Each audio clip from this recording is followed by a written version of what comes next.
but through a chain of private revelation that I have carefully examined, cross-referenced with approved Marian apparitions, and measured against the writings of the great mystics of the Church.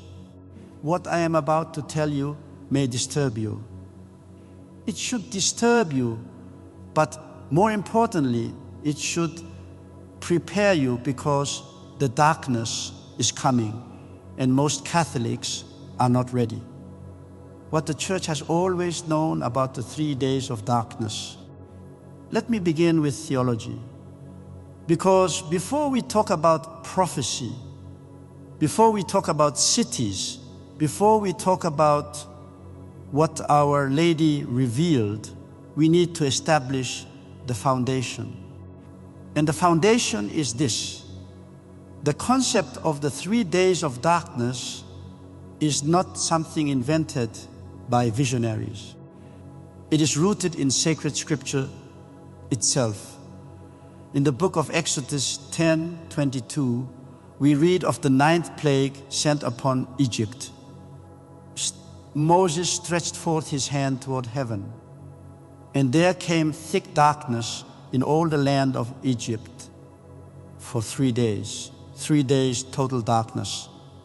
A supernatural punishment upon a civilization that had hardened its heart against God. This was not a solar eclipse. This was not a weather event. This was a direct intervention of divine providence in the affairs of nations. The fathers of the Church understood this. They understood that the plagues of Egypt were not merely historical events.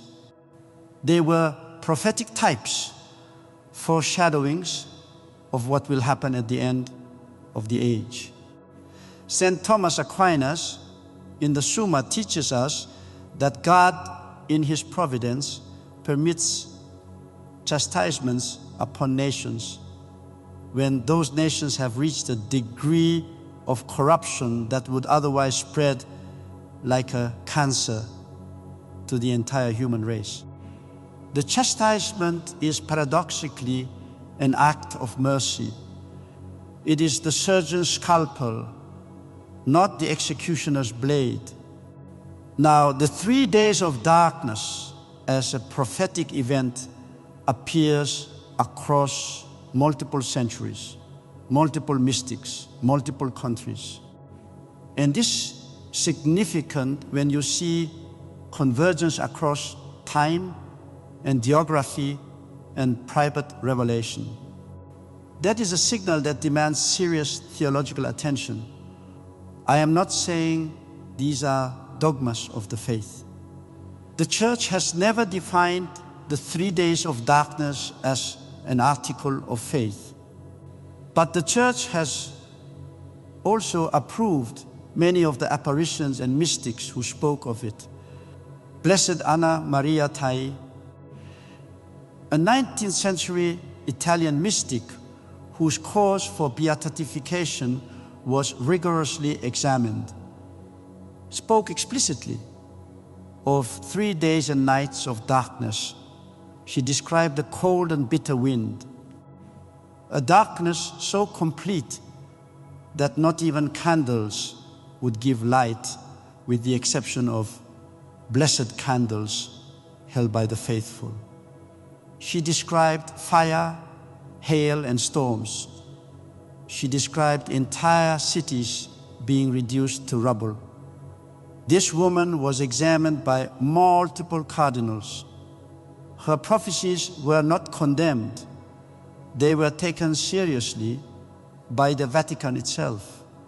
Then we have Padre Pio, a man who bore the stigmata for 50 years, whose sanctity has been confirmed by the Church, wrote privately to the Commission of Heralds of the Bach in 1950.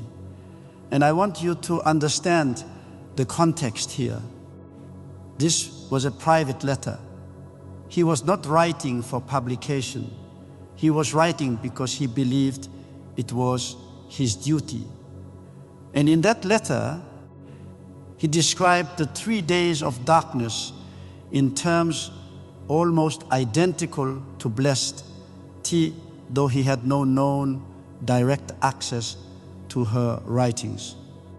That kind of convergence does not happen by accident. Now, I want to address the objection I always hear from my fellow priests. They say, "Father, private revelation is not binding. Catholics are not required to believe it." And they are correct. But that argument, while theologically accurate, is also spiritually dangerous when used as an excuse for indifference.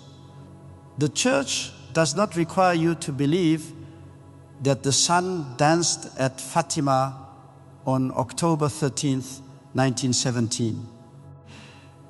But if you had been standing in that field in Corvaderia and you chose not to look up because private revelation is not dogma, you would have missed the miracle with your own eyes.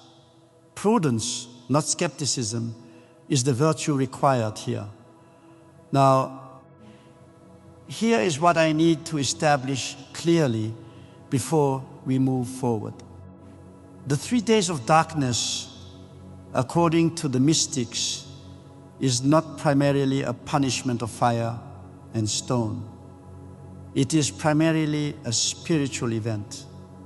It is a final confrontation between the forces of hell and the protection of heaven. The darkness itself is demonic, not merely meteorological. What descends upon the earth is not simply the absence of light. It is the presence of malevolent, supernatural power unleashed in a way that has not occurred since the days of Noah. This is why in my exorcism ministry, I began paying attention when demons under compulsion, bound by the authority of the Church, began referencing this event. I want to be careful here because demonic testimony is always suspect. Demons are liars. The prince of lies is their father.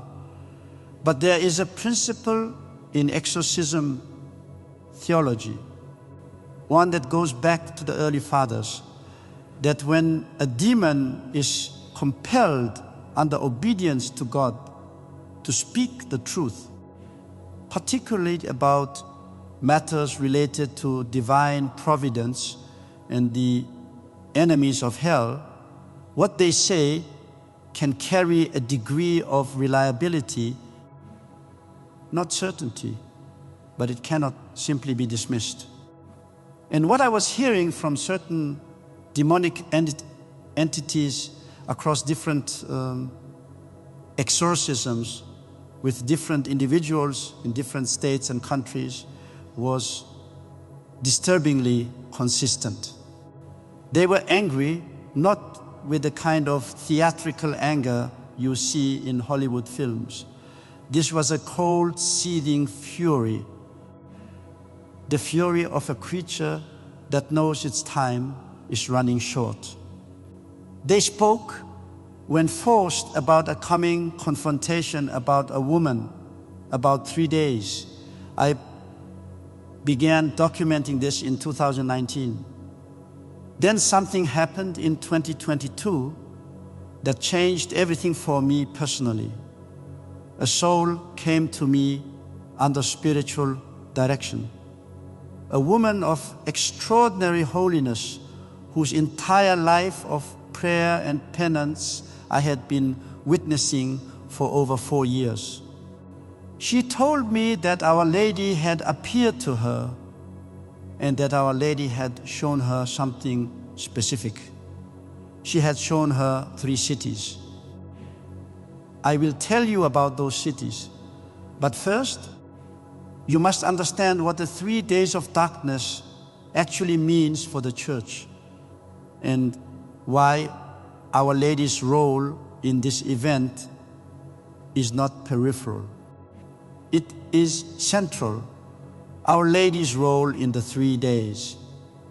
The woman clothed with the sun in the book of Revelation 12:1, St. John writes, "A great sign appeared in heaven, a woman clothed with the sun, with the moon under her feet, and a crown of 12 stars on her head." This image is foundational. The Church has always understood this woman to be at the primary level, the Virgin Mary. And the great dragon, described in verse 3, who waits to devour her child, is Satan himself. This is not allegory. This is cosmic war. What I need you to understand, what most Catholics sitting in their comfortable parishes on Sunday morning have never been taught, is that this war is not finished. Revelation 12 is not a description of something that happened only in the past. It is a living description of the spiritual reality that exists right now. In this moment, in the invisible realm that surrounds us, the battle between Our Lady and the ancient enemy is ongoing.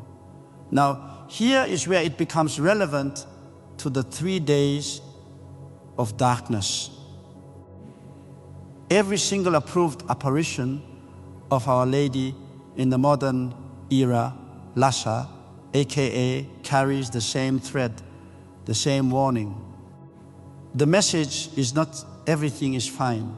Pray a little more, have a nice day. The message is urgent. The message is a warning of chastisement proportional to the degree of sin that humanity has embraced.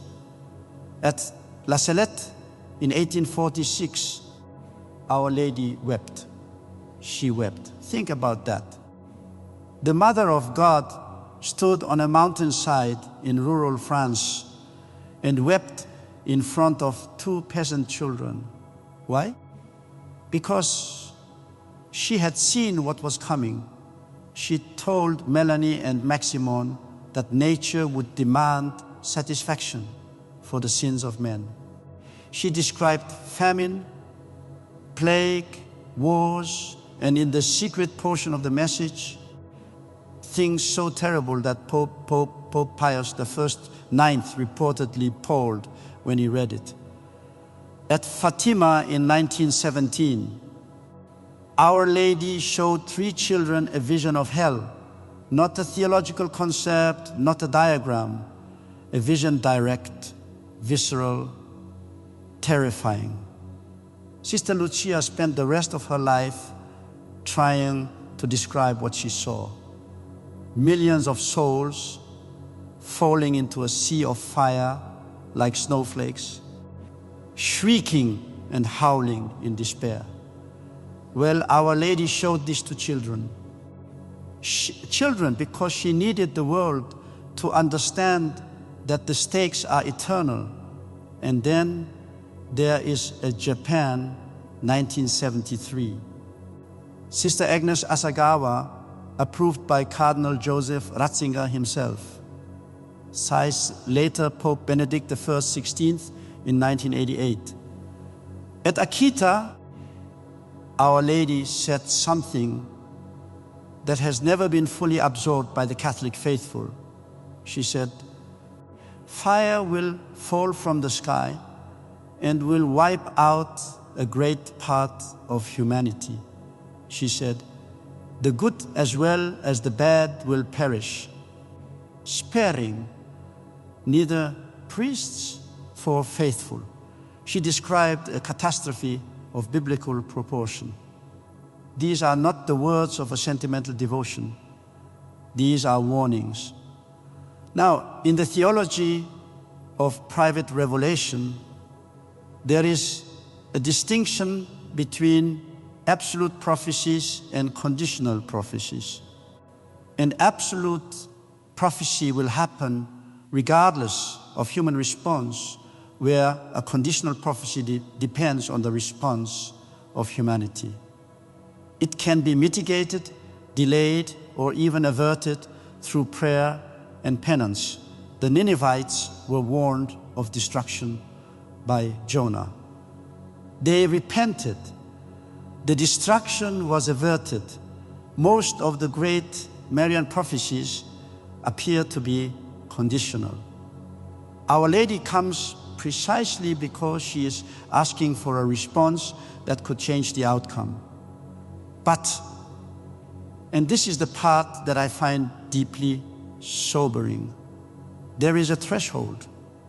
There is a point at which the chastisement shifts from conditional to inevitable. Not because God becomes vindictive, but because justice requires it.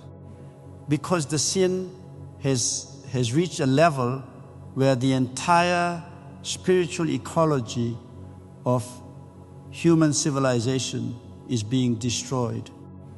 I believe we have crossed that threshold. I did not arrive at that conclusion lightly. I arrived at it after 30 years of dealing with the demonic. After 30 years of sitting across from people whose lives have been shattered by sin and spiritual attack. After 30 years of watching the church from the inside, and I will tell you honestly, what I have seen inside the church in the last 20 years has shaken me more than anything I have encountered in the exorcism room. Because the enemy is not only outside the walls, he is inside. The corruption, the apostasies, the cowardice of shepherds who will not name evil for what it is, the liturgical chaos, the dissolution of Catholic identity in the name of dialogue and accompaniment. These are not administrative failures. These are spiritual catastrophes. And Our Lady at Fatima, at Akita, in every approved apparition, warned us specifically that the corruption would come from within the clergy. She told us we didn't listen. Now, here is the direct connection to the 3 days of darkness. According to multiple mystics, and this is consistent across Tai Chi, Saint Hildegard of Bingen and others, the 3 days of darkness will be preceded by a period of intense spiritual darkness. A period where confusion reigns, where truth is suppressed, where the faithful feel abandoned.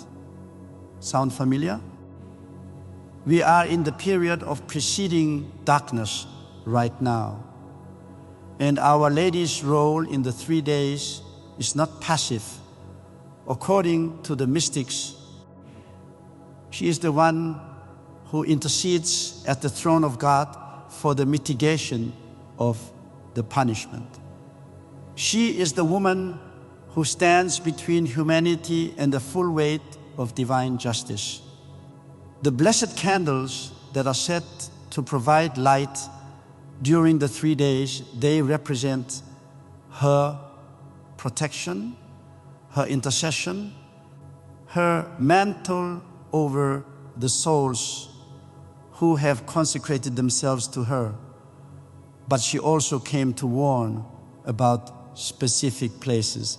The soul I mentioned, the woman of deep holiness under my spiritual direction, described 3 cities to me in a session that lasted nearly 2 hours.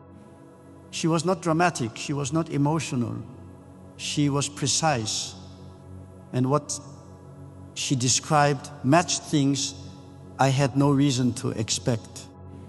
The first city, what was shown, and why I am going to be very deliberate in how I present this, because I am a priest, I am a theologian. I am not a sensationalist. I have spent my career warning people against false private revelation, against emotional manipulation, against the kind of spiritual theater that does nothing but feed curiosity without producing conversion. So let me say this plainly. I am not naming these cities in order to cause panic. I am naming them with the caveats I am about to provide, because the purpose of prophetic warning has always been to produce repentance, preparation, and prayer.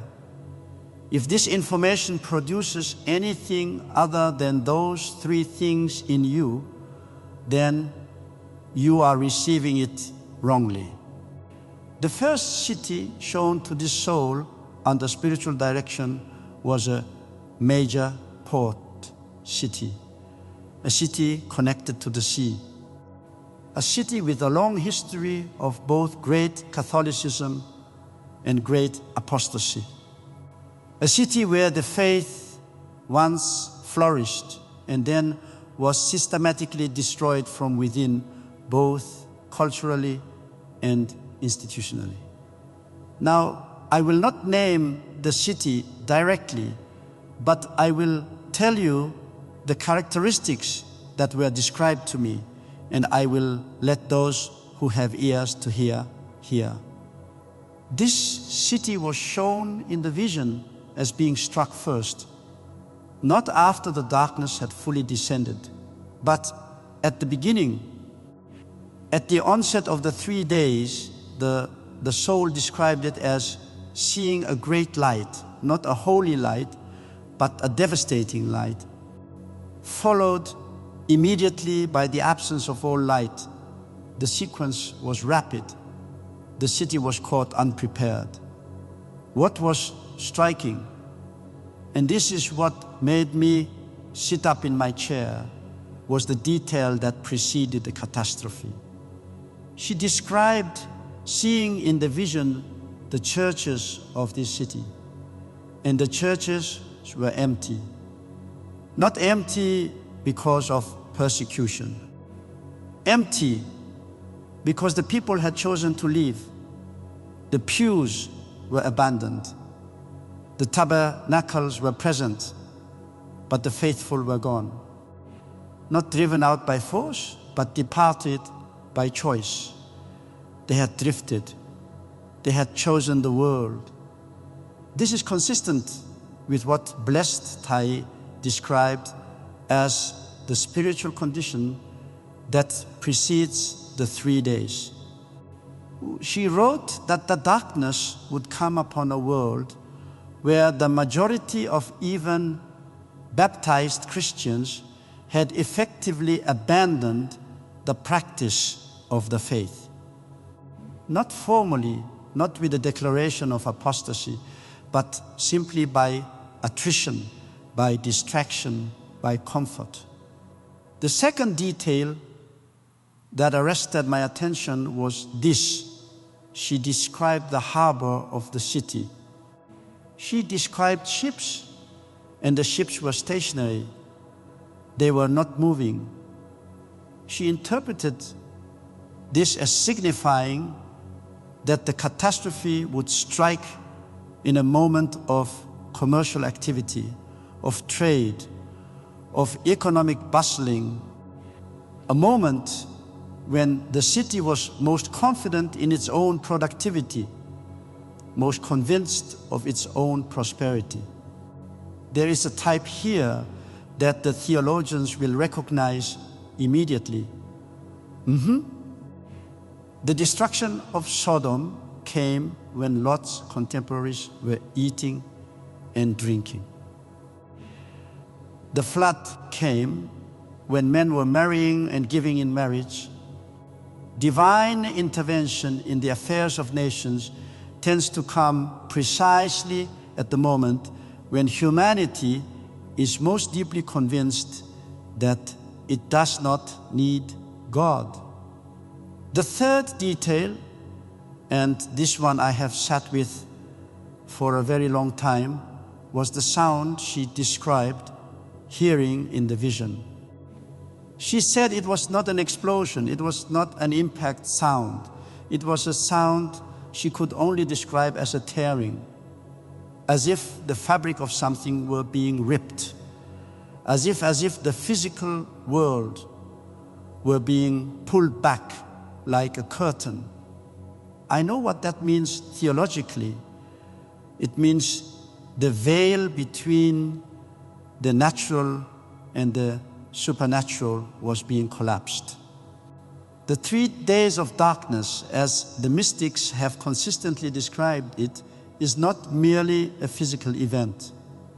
It is a metaphysical event. The laws of nature are being superseded by divine power. What people will experience is not only physical darkness. It is the withdrawal of the natural protection that God's providence ordinarily provides to human civilization. When that protection source is withdrawn, even partially, the demonic has access in ways that it normally does not.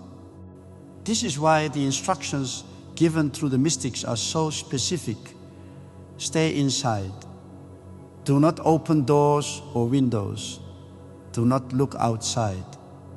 Do not respond to voices calling your name, even if they sound like loved ones. Because during those 3 days, the demonic will be unleashed in a way that is unprecedented in human history. The soul I spoke with asked Our Lady in the vision why this city was first. What had made it the point of initiation when she described Our Lady's response, not as words, but as an image. She was shown the history of this city. She was shown its Catholic heritage.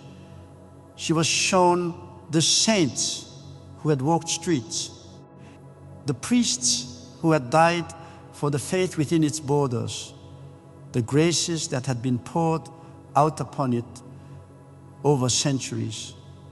And then she was shown what had been done with those graces. They had been rejected, not in a single dramatic act of rejection, but slowly, generation by generation, grace after grace offered and declined. The city had been given more than most and had squandered it more than most.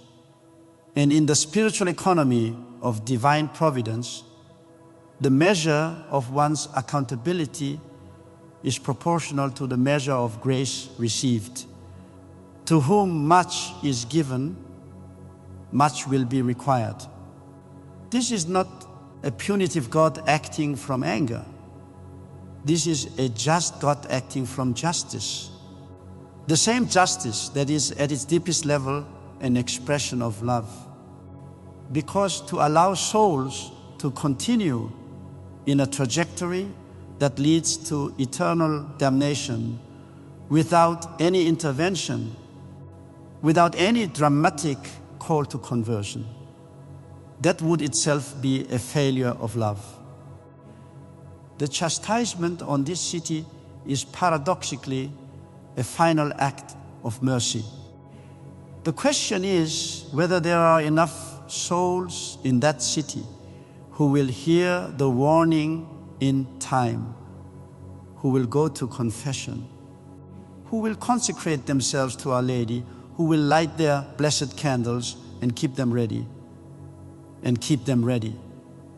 Because the night is coming, the second city, a warning to the heart of Western power, the second city described in this private revelation, is in many ways more disturbing than the first.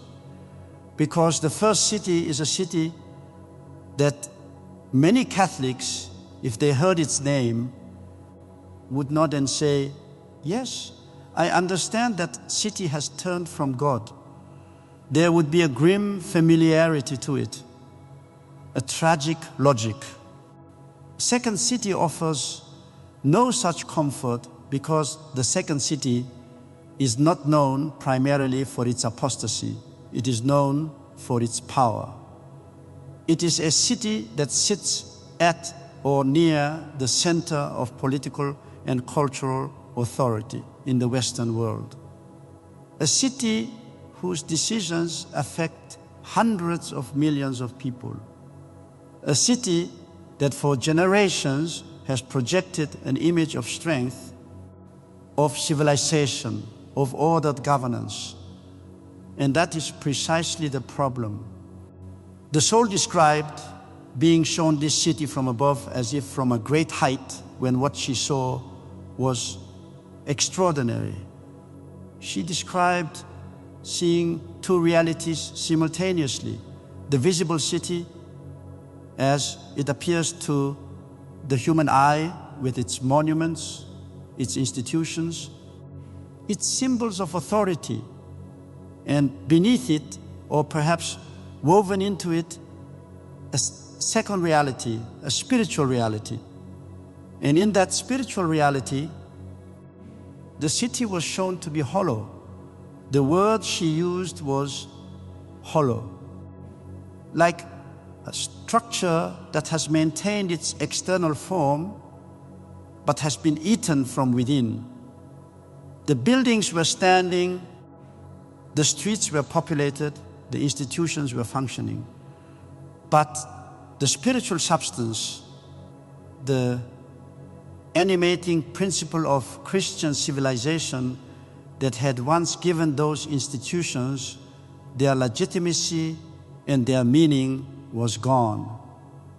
This is what the mystics call a civilization that has become a carcass. It retains the shape of what it was, but the life has departed. St. Augustine described something similar in the City of God when he wrote about the fall of Rome. The pagans blamed the Christians for Rome's fall. Augustine's response was to show that Rome had already fallen internally, spiritually, long before the Visigoths arrived at the gates. The external collapse was simply the physical expression of a spiritual reality that had already occurred. What this soul was shown is that the same dynamic is at work in this second city.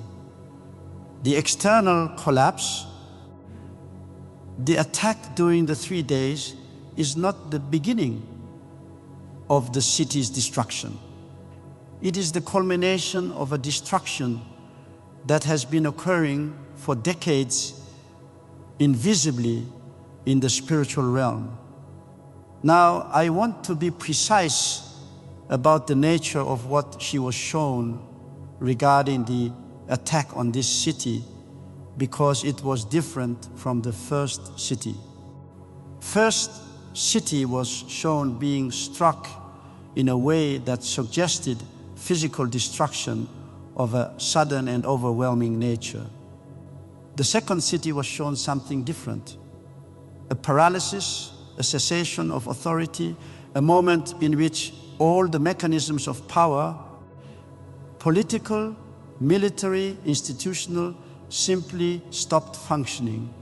In the vision, the lights went out in the buildings of power, not metaphorically, literally. Every system through which human beings exercise collective authority, every coordinating mechanism of civilization ceased to operate, and into that vacuum something entered. She could not describe it fully. She said it was like trying to describe a color that does not exist in the visible spectrum. She said she knew it was demonic, but not individual demons, not the kind of possessing entity I deal with in exorcism. This was something more like a collective spiritual force, a wave of malevolent intention given temporary but terrifying permission to operate freely in the physical world. This is consistent with what the mystics describe as occurring during the 3 days. The Catholic tradition speaks of this period as a time when God withdraws temporarily the restraining hand of His providence. The demonic is normally constrained not because it lacks the desire to destroy, but because divine providence limits its access. During the 3 days, that limitation is reduced. The demons are given a degree of freedom proportional to the degree of sin that humanity has accumulated. Think of it as a spiritual debt that has been building for generations. The debt comes due. The instructions given through Padre Pio, through Thai, through others, take on new urgency when you understand this. They said, stay inside, close your windows. Close your doors. Do not open them for anyone. Do not look outside, because what will be moving through the streets of these cities during those 3 days is not something that human eyes should behold. It is not something that human psychology can encounter and remain intact. The soul told me that in the vision of this second city, she saw people who had gone outside, people who had not heeded the warning either because they didn't know it, or because they didn't believe it, or because curiosity overcame prudence. And she described their faces. I will not describe what she described, but I will say this. The instruction to remain inside is not superstition. It is not medieval folklore. It is a spiritual survival instruction from heaven itself, passed down through multiple centuries and multiple mystics, cross-referenced and consistent. And for this second city, this city of power and hollow grandeur, the warning is perhaps more urgent than anywhere else, because the people of power in this city have more than any others made themselves into gods. They have sat in their halls of authority and made decisions that have destroyed the family, that have promoted the culture of death, that have systematically dismantled the Christian foundations of Western civilization. And they have done so with the calm confidence of people who believe they are accountable to no one. They are about to discover they are accountable to someone. The response Our Lady asked for regarding this city was specific. She asked for rosaries, not one, not a few. She asked for continuous, sustained, organized chains of rosary prayer from the faithful directed specifically at the conversion of those in political power and at the mitigation of the coming judgment on this city. Because even now, it is not too late. The window is narrowing, but it is not yet closed. The third city, the one that surprised me most. I have been in this ministry for a long time. I have heard things in the exorcism room that would make a secular psychiatrist question his own sanity. I have sat with mystics and visionaries and discerns their experiences against the gold standard of Catholic theology and the teachings of the saints. I have read the great literature of Catholic mysticism, John of the Cross, Teresa of Avila, Catherine of Siena, Steiner, Kowalska. I thought I knew what to expect when this soul described the third city. I was wrong. The third city surprised me not because of the city itself, though that was unexpected, but because of the reason given for it being included. Because the first two cities had a logic that once explained made theological sense. Great apostasy, great accountability, great power, great judgment. The third city followed a different logic entirely. This city is not a capital. It is not a major port. By the standards of global power and influence, it would be considered secondary, perhaps even obscure to people who think in terms of geopolitical importance. And yet, in the vision, it was shown with the same gravity, the same spiritual weight as the other two. The soul asked Our Lady, why? What had this city done? What made it equivalent in terms of prophetic significance to cities that carry vastly greater temporal power? And the answer given was this: it was not what this city had done. It was what this city had been given and what had been done with that gift. This city, and again, I am describing characteristics rather than naming it directly. This city had been the site of a significant religious event within living memory, an event that had drawn the faithful, an event around which a genuine renewal of Catholic